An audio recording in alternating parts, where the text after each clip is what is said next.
श्री स्वामी समर्थ. नमस्कार मित्रांनो, मला तुमच्यासोबत एक व्हिडिओ शेअर करायचा होता. हा व्हिडिओ आहे माझा 11 गुरुवारचं व्रत.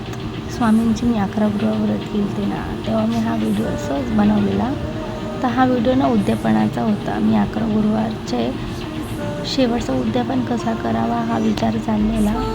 म्हटलं 5 मुलं जीवन वगैरे घालायचा विचार होता, पण नंतर म्हटलं नको, त्यापेक्षा आपण जेवणच अन्नदान करावा. म्हणून हा स्पेशल मी व्हिडिओ बनवला होता. त्याच्यासाठी लागणारं साहित्य वगैरे मी केलं होतं. कमसे कम 50 पार्सल झाले होते. 50च्या वर अर्धं थोडंसं ठेवलं होतं इथे माझ्या शेजारी द्यायला.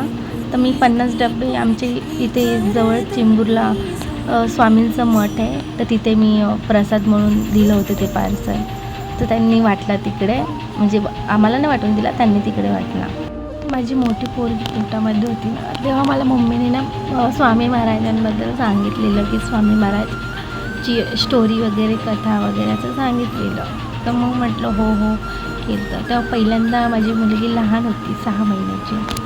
तेव्हा मी ना आमच्या जवळच्या एका मठामध्ये मी गेली होती.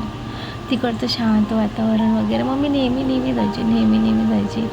आणि मग नेहमी जायची. पण मी ना अक्कलकोटबद्दल पण खूप ऐकलं होतं की स्वामी समर्थ महाराजांनी अक्कलकोटचं म्हणजे एक ना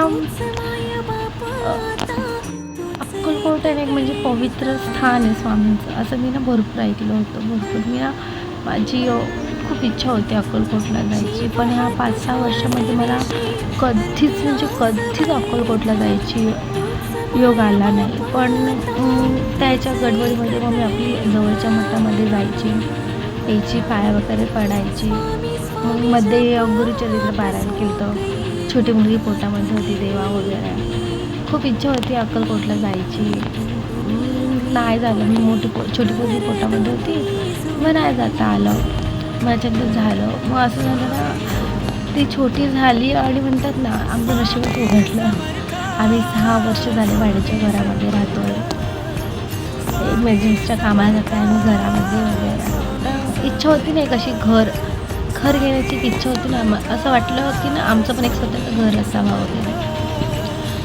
तर आता गेल्या वर्षी दिवाळीमध्येच आम्हाला ना आम्ही आमचं स्वतःचं घर घेतलं.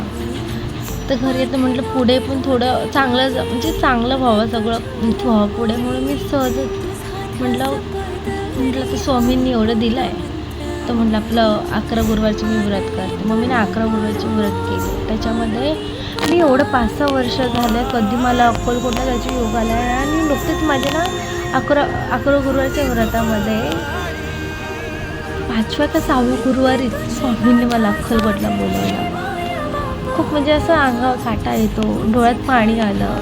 स्वामींनी शेवटी बोलवलं. एवढं वर्ष झालं मला यायचं स्वामी यायचं आहे. मी रडायची, मला स्वामी अक्कलकोटला यायचं आहे, मला बोलवा स्वामी. मग कधीच नाही. पण 11 गुरुवारची मी व्रत केले आणि स्वामींनी मला बोलवलं.